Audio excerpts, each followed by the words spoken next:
হে সুধীজন, এর মধ্যে জানা এবং অজানার বিষয় নয়। বিষয়টা হলো আপনি আচরি ধর্ম জীবের শিকায়ে অবশ্যই সে সিদ্ধান্ত গীতা ভাগবতে গায়ে। হরিবল হরিবল হরিবল।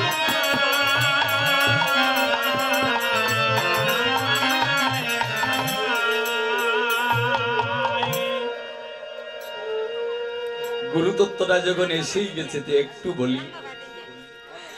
তাই নিজে আচরণ করে শিক্ষা দেন জগতের জীবগণকে, ভক্তগণকে। নিজে আচরণ না করলে কাউকে শেখানো যায় না। আমার যদি আচরণ না থাকে, আপনাকে উপদেশ দিলে ওই উপদেশ আপনি গ্রহণ করবেন না। কেন করবেন না? মনে ভাববেন উনি করেন আর আমাকে এসে উপদেশ দেয়, বলবেন না? হ্যাঁ, তাহলে এই অর্থে ভগবান যতবার যুগে যুগে এসেছেন ততবারই তিনি গুরু আশ্রিত হয়েছেন এবং গুরু আশ্রিত হয়ে জগৎকে শিক্ষা দিয়ে এটাই বুঝাচ্ছেন যে গুরু আশ্রিত না হলে তুমি আমার কৃপা লাভ সম্ভব হবে না, অর্থাৎ কৃষ্ণ কৃপা। তাই হে সুধী, আপনারা হয়তো জানেন, আমি আর দীর্ঘায়িত করছি না আলোচনা, আমাদের সম্মুখে অনেক বিষয়।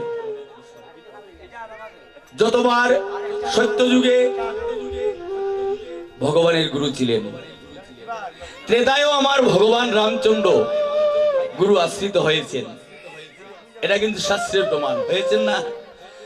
তারপরেও আমার অনাদিরাদি গোবিন্দ গুরু আশ্রিত হয়েছেন, গুরু ধরেছেন, ধরেছেন না? আর কলিতে তো আসেনি। তাহলে দেখা যায় যুগে যুগেই গুরু আশ্রিত হয়েছেন। তাই গুরু কৃপা থেকে কেউ বঞ্চিত হবেন না। অর্থাৎ গুরু আশ্রিত না হলে আমাদের মানব জীবন কি হয়? নিষ্ফল হয়। গুরু হরিবল হরিবল। তাই হে সুধীজন, প্রিয় ভক্তগণ, আমরা ওই আলোচনা ওখানে বিশ্রাম দিই। আমরা এবার যজ্ঞ মাহাত্ম্যে একটু অগ্রসর হব। এই যে হরিনাম যজ্ঞ, হরিনাম যজ্ঞ, যে যজ্ঞের মাধ্যমে আমার মহাপ্রভু চাচ্ছেন এই কলিহত জীবকে উদ্ধার করে নিবে। গৌর হরিবল হরিবল হরিবল। আমি কেউ তো বাকি রাখবো না রে কলির জীবের ঘরে ঘরে, আমি নাম বিলাইব সবাকারে, আমি কাউকে বাকি রাখবো না। আমার প্রভু এই প্রতিশ্রুতি দিয়েছেন, দিয়েছেন না? আমি কাউকে বাকি রাখবো না, সবাইকে আমি নামে এবং প্রেমে ভাসিয়ে দিব। এই যে নামে প্রেমে ভাসাতে এই হরিনাম যজ্ঞ, আজকে যে যজ্ঞের সমাপন হতে যাচ্ছে এই হরিনাম যজ্ঞ, এই হরিনাম যজ্ঞে নামে প্রেমে যদি বাসতে হয়, বাসাতে হয়, তাহলে এমনিতেই কি হয়ে যায়? প্রভু তো বাসাবেন বলছেন, কিন্তু আমরা তো সেই প্রেমে বাসতে হবে নাকি? প্রভু বলছেন বাসাবেন, জগতের জীবকে উদ্ধার করবেন, কিন্তু উদ্ধার করবেন প্রভু বলছেন, তাহলে আমরা সেই প্রেম সাগরে ভাসতে হবে না নাকি? আমি যদি সেই প্রেমের ধারে কাছেও যাই না, আমি যদি সেই প্রেম সাগরে ভাসি না, তাহলে সেটা তো আর প্রভুর কিছু করার নেই না, আছে? উনি তো বলছেন বাসাবেন। তাই হে সুধীজন, হে প্রিয় ভক্তগণ, প্রভু বলছেন বাসাবেন এবং জগৎকে কাউকে বাকি রাখবেন না। কিন্তু দেখা যায় এদিকে আবার 84 নরকুণ্ডের মধ্যে 3টা কুণ্ড পূর্ণ হয়েছে সত্য ত্রেতা দাপরে, বাকি 81টা নরকুণ্ডই কি রয়ে গেছে? পতিত রয়ে গেছে। ধর্মরাজ কিন্তু সেখানে অপেক্ষা করছেন। সবাইকে এদিকে নাম প্রেম দিয়ে বাসাবেন, আর সেদিকে 81টা নরকুণ্ড অপেক্ষা করছে। তাহলে কে যে কোন দিকে যাবে, কে যে কোন রাস্তায় যাবে, সেটা গোবিন্দ বিনে আর কেউ যাবে না, জানে না।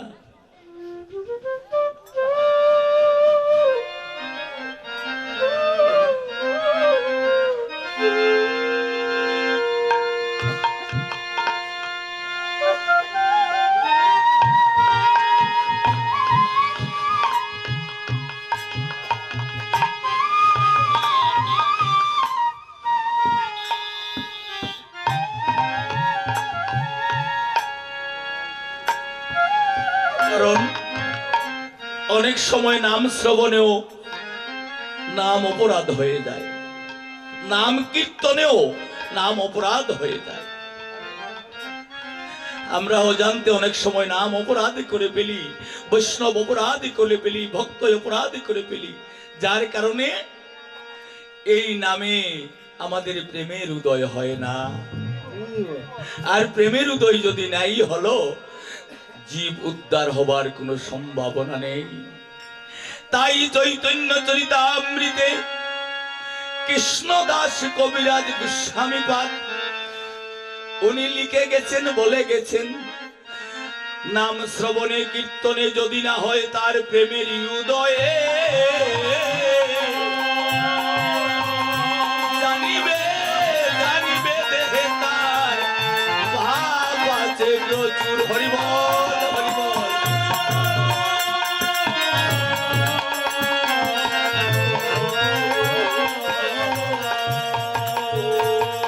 নাম শ্রবণ কীর্তনে যদি না হয় প্রেমের অঙ্কুর, জানিবে জানিবে দেহে তার পাপ আছে প্রচুর।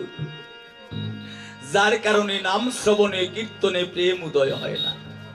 আর নামে যদি প্রেম নাই হয়, সেই নামে জীবের মুক্তি নয়। গৌর হরিবল হরিবল। শুধু মুখে নাম বললেই মুক্তি হয়ে যাবে না, যদি প্রেমের অঙ্কুর হৃদয়ে না জাগে। তাই হে সুধীজন, সেই কারণে এই সংকীর্তন মহাযজ্ঞে, এই সংকীর্তন যজ্ঞে যদি আমরা আসি, নাম শ্রবণ করি এবং নাম যদি কীর্তন করি, শুধু শ্রবণ না, শ্রবণটা এক নম্বরের ভজন, অর্থাৎ নববিধা ভক্তির মধ্যে শ্রবণটা শ্রেষ্ঠ। শ্রবণ কীর্তন, কীর্তন আসছে পরে। তাই শ্রবণ কীর্তন উভয়টাই যদি একনিষ্ঠ মনোভাবে ভক্তি সহকারে, শ্রদ্ধা সহকারে না করা হয়, তাহলে অন্তরে প্রেমের উদয় হয় না। তাই বলছেন, যজ্ঞে যদি আসো তাহলে মনপ্রাণ দিয়ে এই সংকীর্তন যজ্ঞে নাম শ্রবণ কীর্তন করো। অর্থাৎ সংকীর্তন যজ্ঞে করে আমার কৃষ্ণ আরাধন।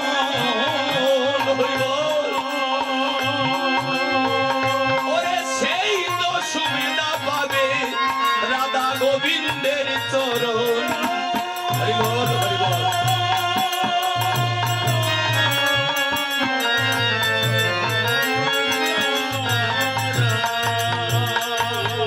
সংকীর্তন যজ্ঞে যদি করে কৃষ্ণ আরাধন, এই যজ্ঞটা কৃষ্ণ আরাধনের, এই স্থানটা গোবিন্দ আরাধনের।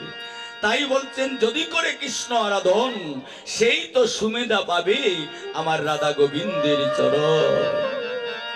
তাহলে ওখানে এসে আরাধনা করা, সাধনা করা, ওখানে এসে তামসা করা নয়।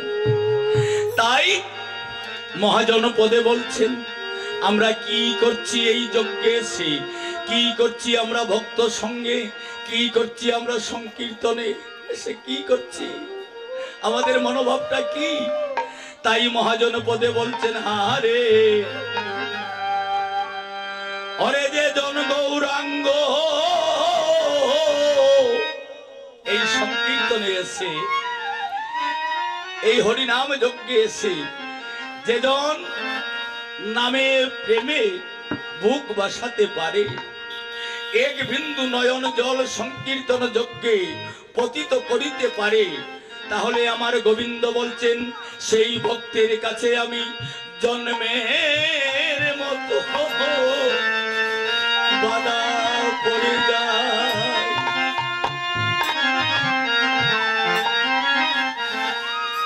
তাই মহাজনপদে বলছে, ওরে যে জন গৌরাঙ্গ বলিয়া কাদের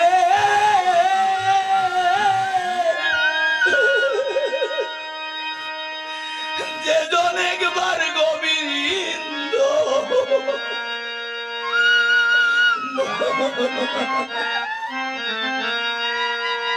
বলিয়া কাঁদে,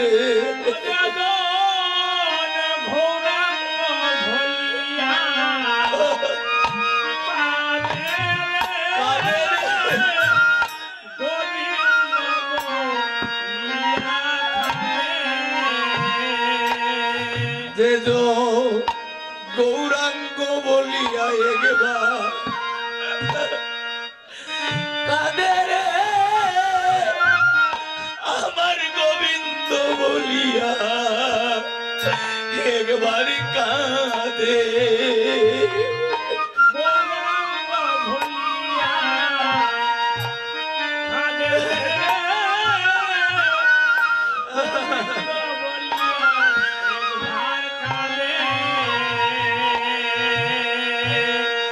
ওরে অন্তিম সময়ে গৌরাঙ্গ আসিয়া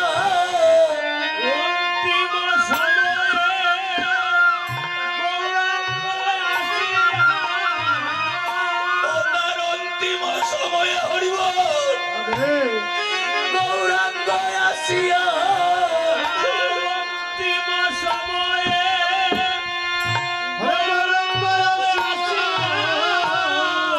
তারে ভবন বিপার করে রে এজন গোবিন্দ বলিয়া কাঁদে।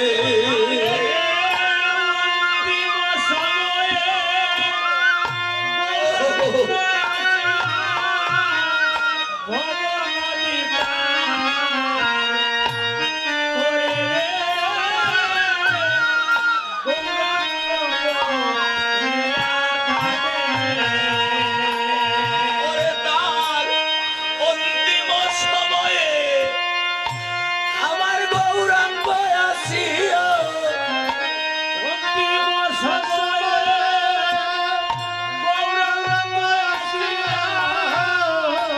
আরে ভবন বিপার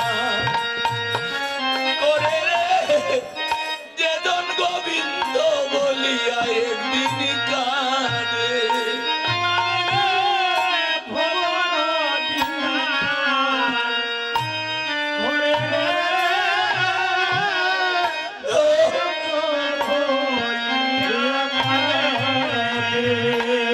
ওরে যেজন গৌরাঙ্গ বলিয়া একবার কাঁদে রে আমার গোবিন্দ বলিয়া একবার কাঁদে।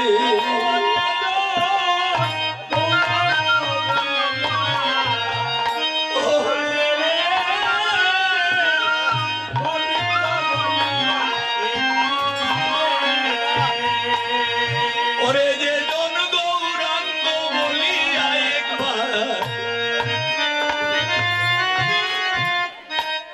গোবিন্দ বলিয়া কাঁদে।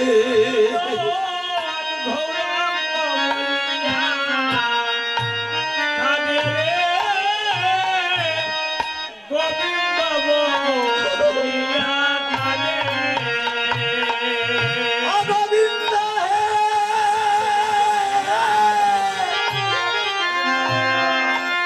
ও তুমি সেই দিন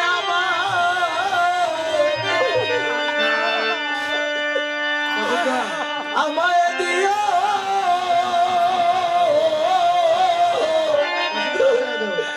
দিও দেখা গো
কান্না, জগতে বিষয়ের কান্না, এই কান্নায় বুক বাসাতে আমরা কত পারি। কিন্তু বলেন তো, একদিন গোবিন্দ বলে, একদিন গৌরাঙ্গ বলে, আমরা কেঁদে কি বুক বাসাই, কাঁদিতে নারী। ওরে গৌরাঙ্গ বলে একদিন কাঁদিতে নারী।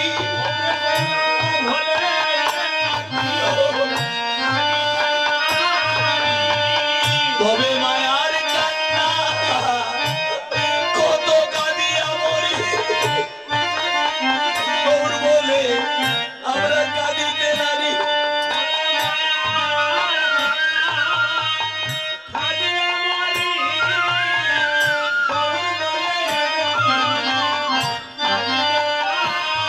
ওরে মায়ার কান্না কত কাঁদিয়া মরি, গৌর বলে আমরা কাঁদিতে নারী।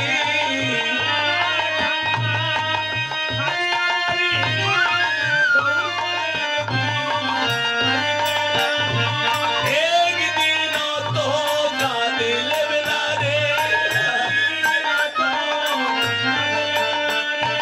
ওরে হা গৌরাঙ্গ গোবিন্দ বলে একদিন তো কাঁদিলেম না রে।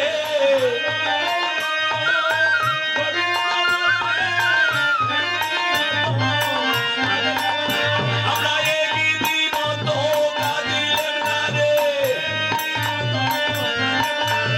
একদিন তো ওরে হা গৌরাঙ্গ গোবিন্দ বলে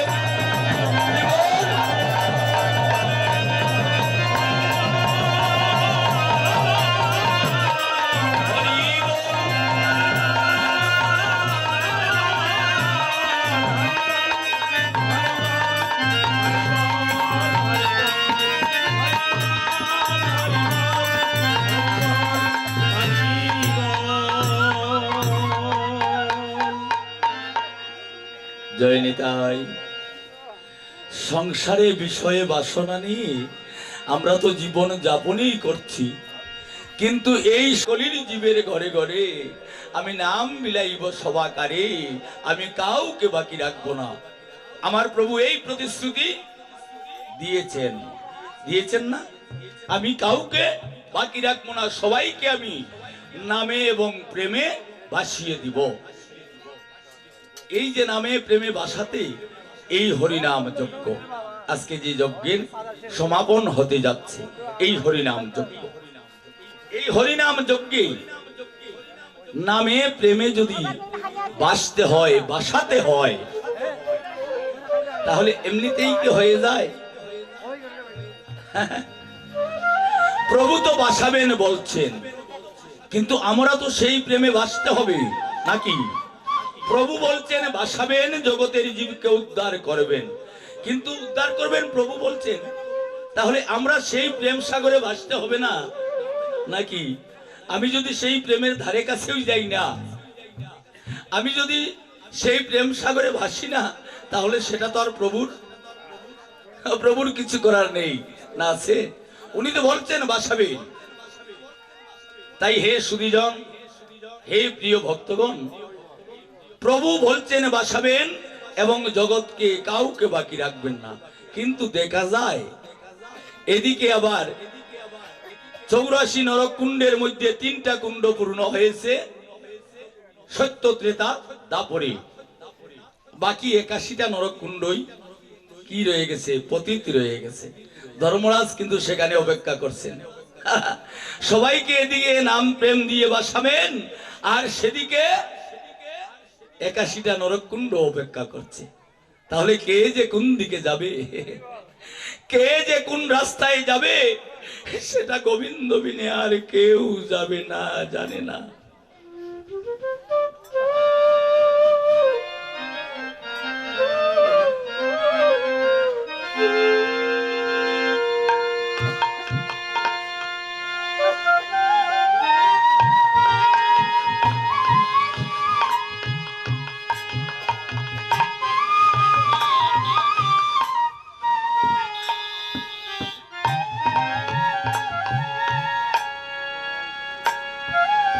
কারণ অনেক সময় নাম শ্রবণেও নাম অপরাধ হয়ে যায়, নাম কীর্তনেও নাম অপরাধ হয়ে যায়।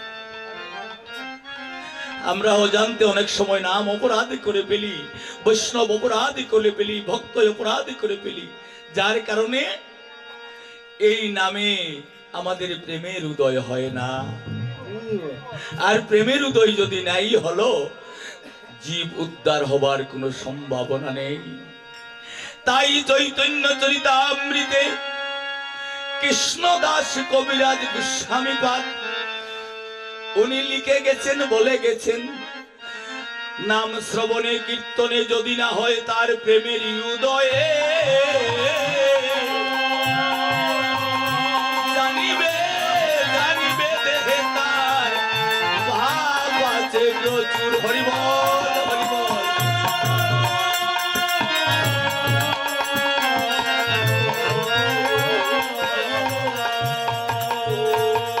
নাম শ্রবণ কীর্তনে যদি না হয় প্রেমের অঙ্কুর, জানিবে জানিবে দেহে তার পাপ আছে প্রচুর। যার কারণে নাম শ্রবণে কীর্তনে প্রেম উদয় হয় না। আর নামে যদি প্রেম নাই হয়, সেই নামে জীবের মুক্তি নয়। গৌর হরিবল হরিবল। শুধু মুখে নাম বললেই মুক্তি হয়ে যাবে না, যদি প্রেমের অঙ্কুর হৃদয়ে না জাগে। তাই হে সুধীজন, সেই কারণে এই সংকীর্তন মহাযজ্ঞে, এই সংকীর্তন যজ্ঞে যদি আমরা আসি, নাম শ্রবণ করি এবং নাম যদি কীর্তন করি, শুধু শ্রবণ না, শ্রবণটা এক নম্বরের ভজন, অর্থাৎ নববিধা ভক্তির মধ্যে শ্রবণটা শ্রেষ্ঠ। শ্রবণ কীর্তন, কীর্তন আসছে পরে।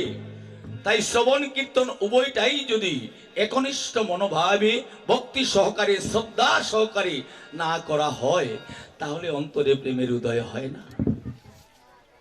তাই বলছেন, যজ্ঞে যদি আসো তাহলে মনপ্রাণ দিয়ে এই সংকীর্তন যজ্ঞে নাম শ্রবণ কীর্তন করো। অর্থাৎ সংকীর্তন যজ্ঞে করে আমার কৃষ্ণ আরাধন।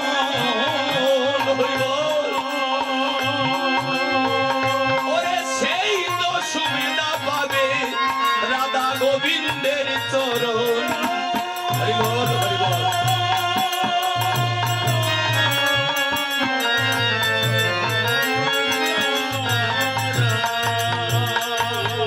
সংকীর্তন যজ্ঞে যদি করে কৃষ্ণ আরাধন, এই যজ্ঞটা কৃষ্ণ আরাধনের, এই স্থানটা গোবিন্দ আরাধনের। তাই বলছেন, যদি করে কৃষ্ণ আরাধন, সেই তো সুমেধা পাবে আমার রাধা গোবিন্দের চরণ। তাহলে ওখানে এসে আরাধনা করা, সাধনা করা, ওখানে এসে তামসা করা নয়। তাই মহাজনপদে বলছেন, আমরা কি করছি এই যজ্ঞে এসে, কি করছি আমরা ভক্ত সঙ্গে, কি করছি আমরা সংকীর্তনে এসে, কি করছি, আমাদের মনোভাবটা কি? তাই মহাজনপদে বলছেন, হারে অরে যে জন গৌরাঙ্গ এই সংকীর্তনে এসে, এই হরিনাম যজ্ঞে এসে যেজন নামে প্রেমে বুক বাসাতে পারে, এক বিন্দু নয়ন জল সংকীর্তন যজ্ঞে পতিত করিতে পারে, তাহলে আমার গোবিন্দ বলছেন, সেই ভক্তের কাছে আমি জন্মের মতো বাধা পড়ে যায়।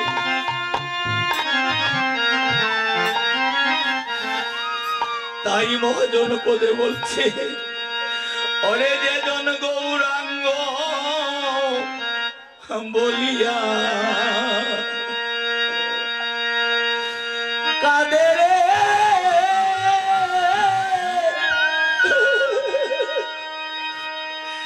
যে জন একবার গোবিন্দ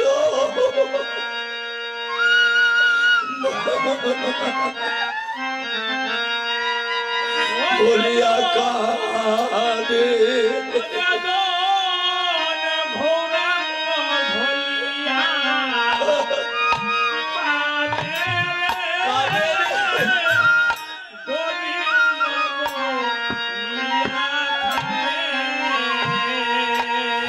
যে গৌরাঙ্গ বলিয়া একবার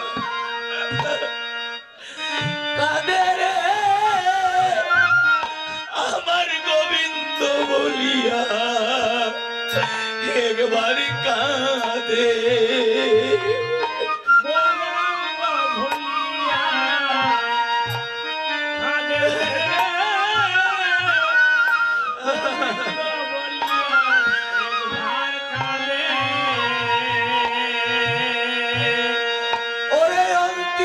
সময়ে গৌরাঙ্গ আসিয়া অন্তিম সময়ে গৌরাঙ্গ আসিয়া ওনার অন্তিম সময়ে হরিব গৌরাঙ্গ আসিয়া অন্তিম সময়ে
সম্পদের কান্না, জগতে বিষয়ের কান্না, এই কান্নায় বুক বাসাতে আমরা কত পারি।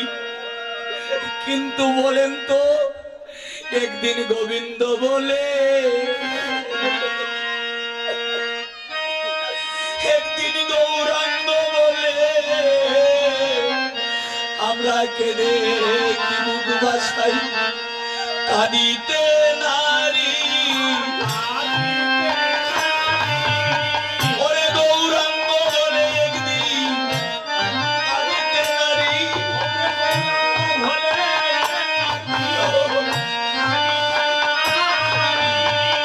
তবে মায়ার কান্না কত কাঁদিয়া মরি, গৌর বলে আমরা কাঁদিতে নারী।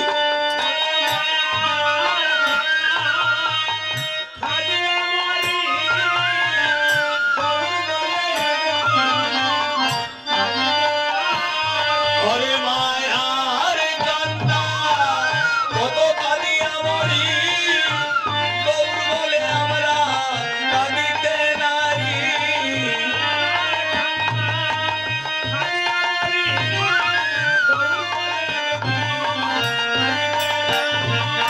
একদিন তো কাঁদিলেম না রে,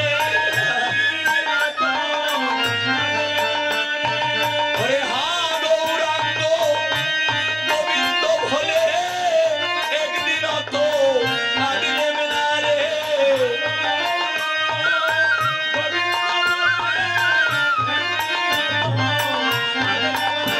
আমরা একদিন তো কাঁদিলেম না রে, একদিন তো ওরে হা গৌরাঙ্গ গোবিন্দ বলে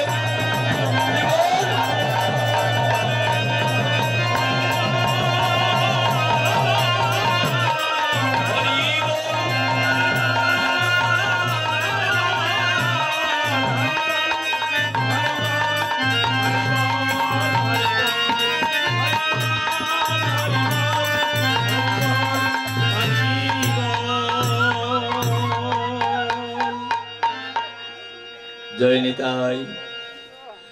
সংসারে বিষয়ে বাসনা নিয়ে আমরা তো জীবন যাপনই করছি, কিন্তু এই যজ্ঞের আহুতি করলে ঘৃতের প্রয়োজন হয়। তাই আজকে এই হরিনাম যজ্ঞের আহুতির গীত হলো ভক্তের নয়ন বাড়ি। আর আমার ভগবানও বলছেন, যে ভক্ত এক বিন্দু নয়ন বাড়ি পতিত করে, সেই ভক্তের কাছে আমি জন্মের মতো বাধা পড়ে যাই। গৌর হরিবল হরিবল হরিবল।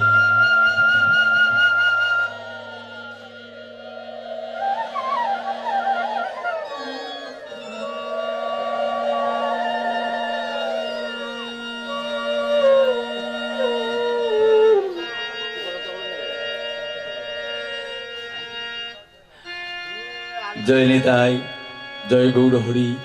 সুপ্রিয় ভক্তমণ্ডলী, ভক্তের সঙ্গ ছাড়তে কি মনে বলে? বলে না। ভক্তের সঙ্গ ভঙ্গ করা, আমার মহাপ্রভু যে ভক্ত সঙ্গ ভঙ্গ করতে গিয়ে ধৈর্য ধরতে পারেননি, পারেন, আমার মহাপ্রভু পারেননি। নয়ন জলে কেঁদে কেঁদে বুক ভাসিয়েছিলেন।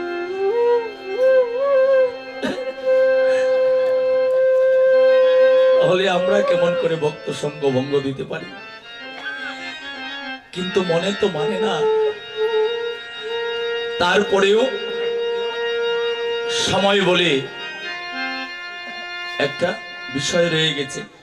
যেমন অষ্টকাল অষ্টপ্রহর, এক দিবা এক নিশি একটা সময়ের ব্যাপার, তেমনি ভাবে একটা সময়েরও বিষয় রয়ে গেছে। আমরা সেদিকেও লক্ষ্য রাখতে হবে। তাই হে শুধু যথাসম্ভব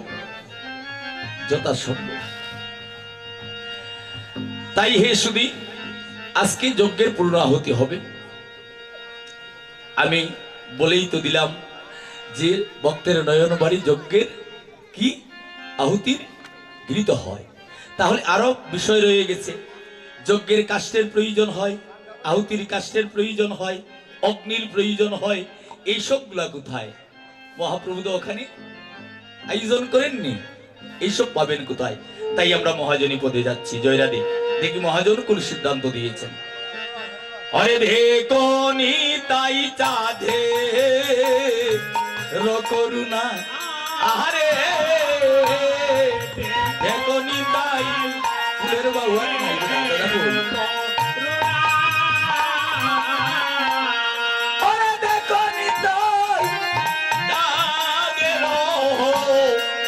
করুণা হে আজি দেখনি তাই চাঁদে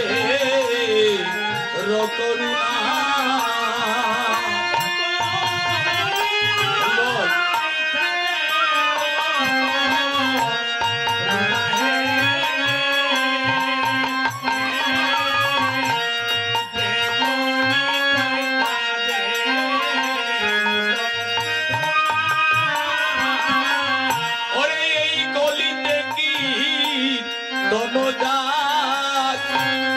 এবার আরম্ভিলা মহাবান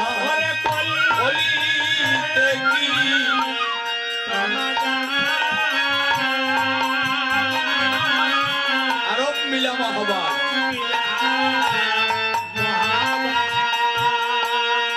ওরে পুরাইতে ওহ দৈত সোনা হে আজি পুরাইতে অদ্বৈত সোনা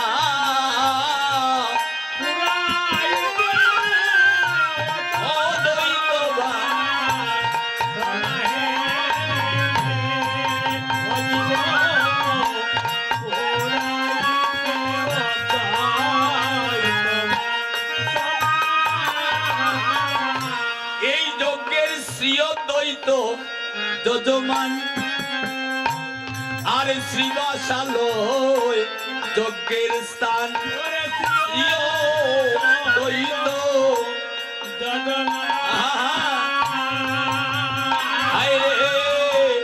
শ্রীবাসালয়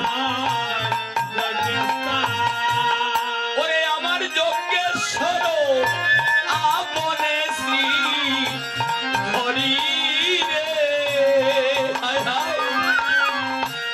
যজ্ঞেশ্বর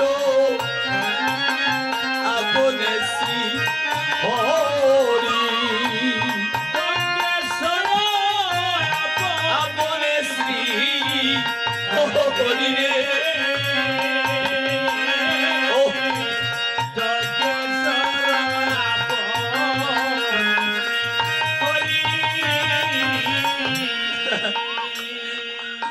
শুধু শুধু ভক্ত ভগবানের জন্য কাঁদে না, ভক্তের চেয়ে কত গুণ বেশি আমার ভগবান ও ভক্তের জন্য কাঁদে। শুধু ভক্তই যে ভগবানের জন্য কাঁদে তাই না, ভগবান ও ভক্তের জন্য আরো দ্বিগুণ কাঁদে, দ্বিগুণ কাঁদে। তাই আজকে আমার গৌরহরি এই ভক্তের চিন্তা করতেই নিজে যজ্ঞেশ্বর হয়ে এই যজ্ঞ পরিচালনা করতে যাচ্ছেন, সমাপন দিতে যাচ্ছেন। তাই হুতা হলেন নিত্যানন্দ, হরি নাম মহামন্ত্র। হুতা হলেন নিত্যানন্দ, আজি হুতা হলো নিত্যানন্দ, হরি নাম মহামন্ত্র। এবার ভক্ত জীবের মুক্তি কর্ম করি, ভক্ত জীবের মুক্তি কর্ম, আইরে ভক্ত জীবের মুক্তি কর্ম করি।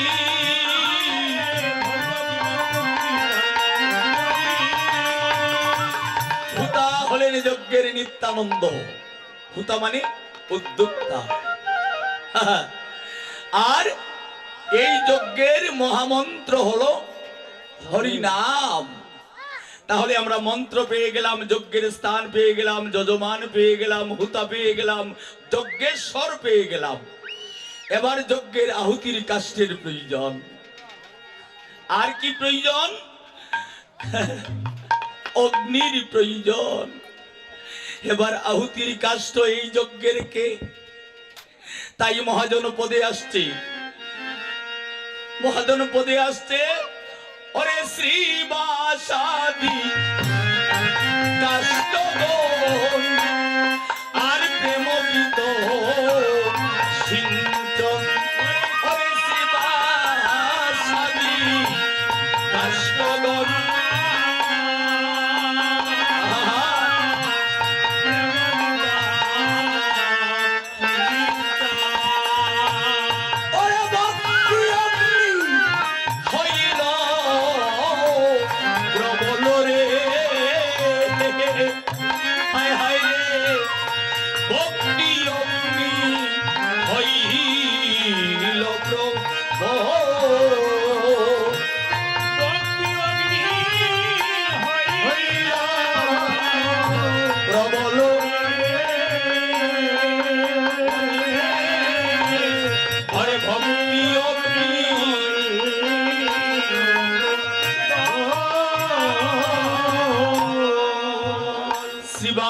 আদি উপস্থিত এই ভক্তগণ, এই ভক্তগণের দেহ হলো যজ্ঞের আহুতির কাষ্ঠ। এমন ভাবে প্রভু যজ্ঞাহুতির আয়োজন করেছেন, এই উপস্থিত ভক্তগণের দেহ, আমাদের দেহ হলো এই যজ্ঞের আহুতির কাষ্ঠ। শিবাদাসী ভক্তগণ যজ্ঞের কাষ্ঠ স্বরূপ। তাহলে ভক্তি কি? অগ্নি। অগ্নিটা হলো কি? ভক্তি। ভক্তি অগ্নি হইল প্রবল, ভক্তি হলো আগুন।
তখন মিলিয়া রমিলা যজ্ঞ গেলি,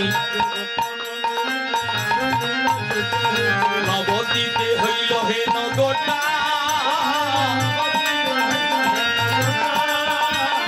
নবদ্বীপে হইল হে নগরটা। দাস বৃন্দাবনে বলে বিতরিলা দেশে দেশে হইব, দাস বৃন্দাবনে বলে বিতরিলা দেশে দেশে, বৈষ্ণব গোপালে যজ্ঞে মুটা, আইরে বৈষ্ণব গোপালে যজ্ঞে মুটা।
প্রত্যেকটা হাই লাগিয়েছি, একটু ব্যস্ত ভালো আছে।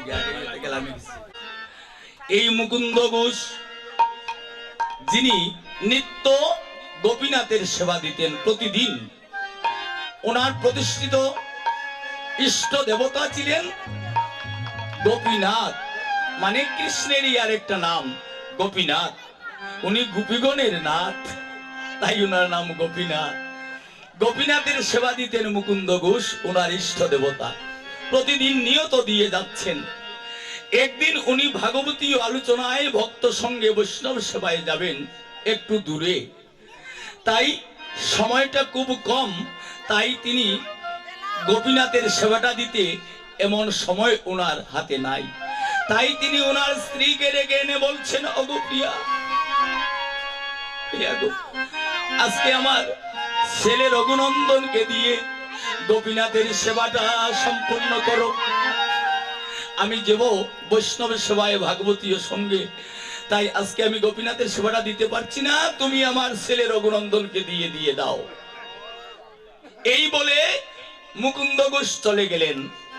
আর ওনার স্ত্রী রঘুনন্দনকে ডেকে এনে, এই যে রঘুনন্দন ওনার ছেলে, রঘুনন্দনকে ডেকে এনে বলছেন, ওরে বাবা, বাবারে, আজকে বড় একটা গুরু দায়িত্ব তোমার বাবা তোমার উপর দিয়ে গেছেন। রঘুনন্দন বলছে, কি গো মা, কি এমন দায়িত্ব বাবা দিলেন? এবার ওনার মা বলছেন যে, ওরে বাবা, আজকে আমাদের ইষ্ট প্রভু, ইষ্ট দেবতা আমাদের গোপীনাথ, তুমি গোপীনাথকে আজকে সেবা দিবে, তোমার বাবা বলে গেছেন। এই কথা যখন ওনার মা বলছে, রঘুনন্দন আবেগে শ্রদ্ধায় আপ্লুত হয়ে গেছে, গিয়ে বারবার মাকে গিয়ে তারা দিচ্ছে, ওগো মা, মাগো, তুমি গোপীনাথের সেবার আয়োজনটা করে দাও মা, আমি আজ গোপীনাথকে সেবা দিব নিজ হস্তে। মা তো জানেন পাগল ছেলে, মা জানেন পাগল ছেলে, তাই উনি তাড়াতাড়ি কয়েকটা সিরার নাড়ু বানিয়ে গোপীনাথের সেবার তালা সাজিয়ে একবার রঘুনন্দনকে বলছেন, আচ্ছা বাবা, এবার তুমি গোপীনাথের সেবাটা তুমি দিয়ে দাও, আমি ওখানে আছি, আমি মন্দিরের বারান্দায় দাঁড়িয়ে আছি, তুমি সেবাটা দাও। এবার রঘুনন্দন কি করছে, সেবার তালা হাতে নিয়েছে। এই দেখেন, আমি যে বললাম যে বয়সে ভক্তি না, ভক্তিটা হয় অনুরাগে, শ্রদ্ধায় জাগে, অনুরাগে ভক্তি হয়। রঘুনন্দনের অনুরাগে বুক ভরে গেছে যে আজকে যে আমি গোপীনাথকে সেবা দিবার সুযোগ পেয়েছি, অনুরাগে তার মনটা ভরে গেছে যে আজকে যে আমি গোপীনাথের সেবাটা দিতে পারবো। এই বলে সেবার তালা হাতে নিয়ে এবার গোপীনাথের মন্দিরে প্রবেশ করলো। গোপীনাথের মন্দিরে প্রবেশ করে এবার করছে কি দেখেন, প্রেমের সেবা, কোনো বিধির সেবা নয়। প্রেমের সেবাতে কোনো নিয়ম বিধি প্রয়োজন পড়ে না গো, তাই কিসের আচমন করা, কিসের নিবেদন করা, আচমন না, নিবেদন না, কিছুই না। সিরার নাড়ুর তালা হাতে নিয়ে গোপীনাথের সম্মুখে তুলে ধরে বলছো, ও গোপীনাথ, গোপীনাথ গো, আজকে আমার এমন ভাগ্য হয়েছে, আমি তোমাকে সেবা দিব,